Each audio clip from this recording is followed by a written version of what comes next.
Now, what the fuck? This is the point where we all get to that the case took a turn for all of us. If you're new here, go watch part 1 and part 2. I ain't got time to explain it because this right here might take a minute.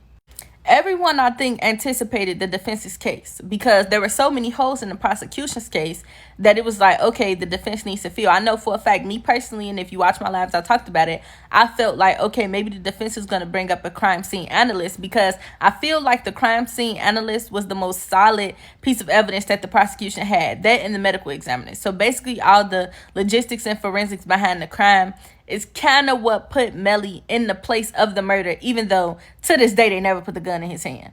But they don't have a gun, so who am I to judge? Well, we all came to a shocker when we realized that the defense was only going to have one witness. And that one witness was Adrian Davis. Now, if you could reference Travion Glass's testimony, which is the one who was kind of like, I should have been high before I came here, and he didn't want to cooperate with the prosecution or the defense because he was only there because he didn't want to go to jail. He stated that one of the individuals that was in the red Mitsubishi with him was AD. It was him, AD, Tay, and Kobe. Well, AD is the defense's one witness, and the story he told is what spent all our heads in a circle. Or, in the defense's case, presented reasonable doubt. I want to note that Adrian Davis didn't have any priors, which, one, looks to his credibility. But this don't mean that I think he told the truth. But I'm going to just tell y'all what he said, and then y'all can determine in the comments whether or not we believe it or not. Adrian Davis gets on the stand and testifies that at some point during the night when they left the studio, he was awakened to getting his shoulders pushed over in the backseat of the car because Melly was getting in the car with them. Take a minute.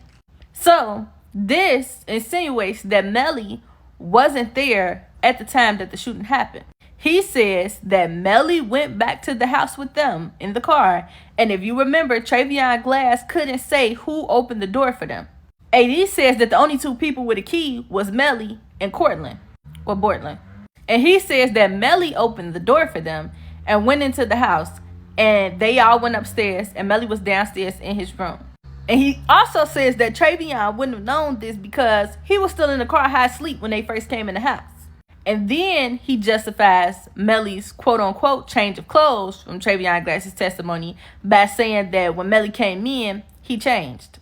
But he insists that he's 100% certain that Melly got in the car with them and they all came home, which leaves Bortland with Psych Chaser and Juvie.